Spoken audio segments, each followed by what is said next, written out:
ہم نے گزرے ہوئے وقت میں یعنی کچھ عرصہ پہلے بہت سارے ایسے لوگوں کو دیکھا ہوگا، بہت سارے ایسے لیڈرز کو دیکھا ہوگا جو کہ بالکل پاپولیرٹی میں صفر تھے، لیکن اچانک وہ ایسے ابھرے ہیں کہ ان کو مٹانے کا کوئی حل ہمارے پاس نہیں۔ آج کی اس ویڈیو میں ہم جانیں گے کہ پروپیگنڈا اور پاپولیرٹی کا عام ماسز کے اوپر کیا اثر ہوتا ہے اور یہ کیسے اثر کرتے ہیں عام آدمی کے ذہن کے اوپر۔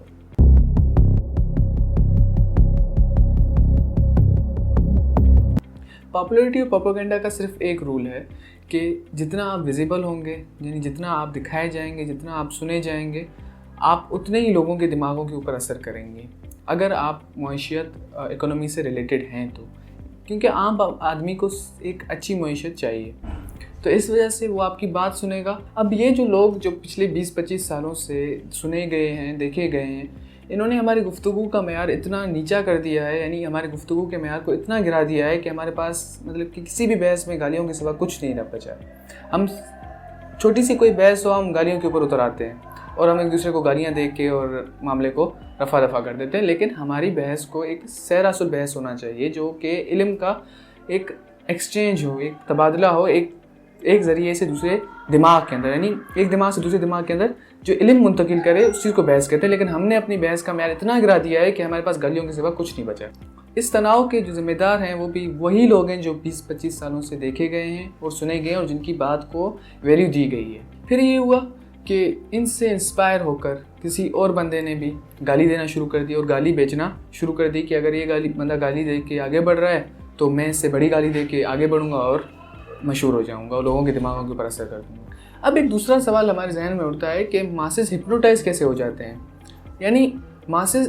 اگر ایک بندہ گالی دے رہا ہے تو ہمیں تو کہنا چاہیے کہ یار یہ برا کر رہا ہے، ہمیں اس کا ساتھ نہیں دوں گا، لیکن ہم ہپنوٹائز کیسے ہو جاتے ہیں؟ یعنی جو عام بندہ ہے وہ ان کی باتیں کیسے ماننے لگتا ہے اور ان کو اپنے دماغ میں کیسے بٹھا لیتا ہے؟ اب ماسز کو ہپنوٹائز کرنے کا سب سے آسان طریقہ یہ ہے کہ آپ اپنا ایک بہت بڑا دشمن بنائیں،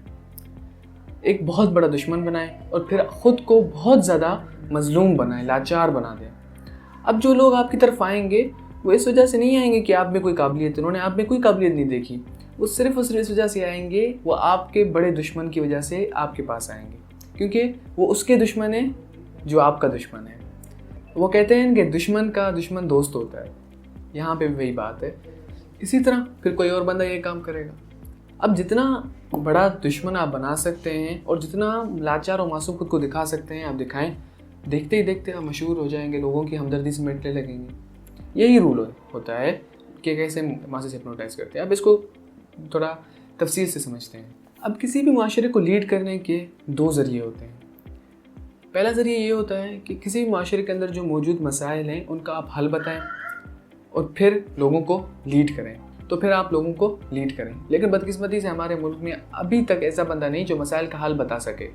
اب ایک دوسرا طریقہ ہے جس سے آپ کسی معاشرے کو لیڈ کر سکتے ہیں، وہ یہ ہے کہ آپ ماسز کے بیچ میں ایک تلوار لگائیں، لوگوں کو چھوٹے چھوٹے گروہوں میں تقسیم کریں۔ اب یہ ہوگا کہ جس کے آپ خلاف ہیں اس کے دشمن آپ کے دوست بن جائیں، اور سب سے زیادہ یہی کام تاریخ میں ہوتا آ رہا ہے۔ اور آج کل اگر آپ اپنے ارد گرد دیکھیں تو ہمارے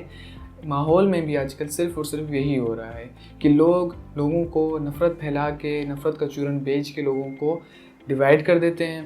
پھر جو آپ کے خلاف ہوتا ہے، لوگ صرف اور صرف اس وجہ سے آپ کے ساتھ ہو جاتے ہیں کیونکہ آپ نے ایک بہت بڑا دشمن بنایا ہوا ہے اور وہ لوگ اسی کے دشمن ہیں۔ اور اسی وجہ سے بہت سارے لیڈر ڈیجیٹل طریقوں سے اپنے کرزما کی وجہ سے مشہور ہو رہے ہیں۔